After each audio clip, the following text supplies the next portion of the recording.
Hello, my name is Joseph McDaniel and I'm an Arizona bankruptcy attorney, and since 2005 I get to tell you that I'm a debt relief agency and I help people and businesses file for bankruptcy. Today's topic is bankruptcy a lot like death? And we'll talk about Elizabeth Kubler-Ross in denial and isolation, anger, bargaining, depression, and acceptance.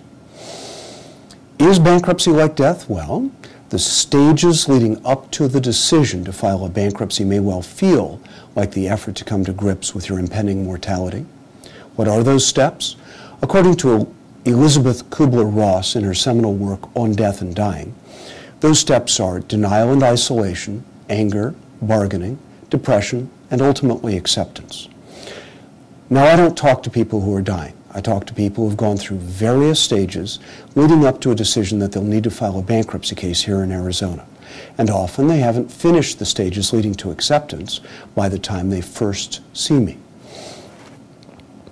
And every week I get to talk to people who are in the denial and isolation phase of their process.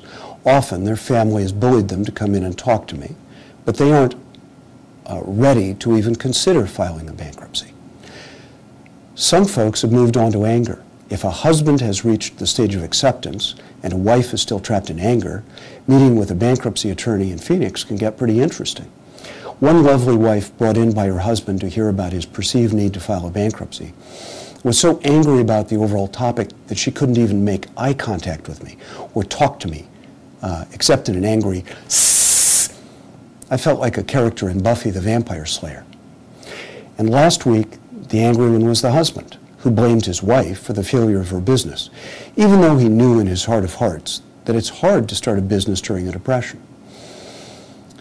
Clients needn't bargain with me or try to convince me that they're really okay people and neither stupid nor wasteful.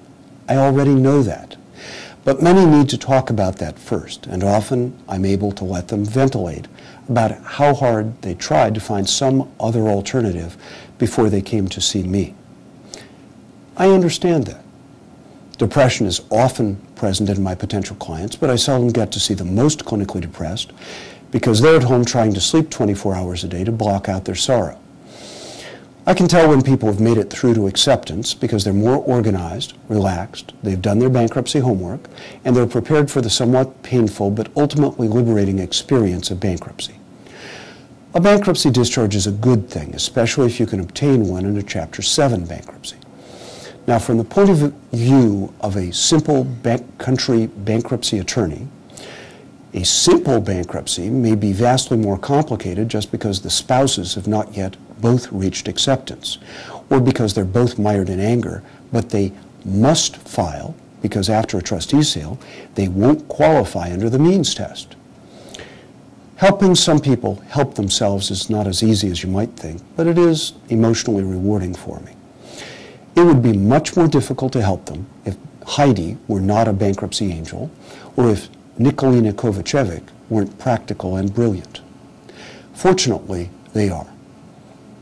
So we can help a fair number of the people who come to see us.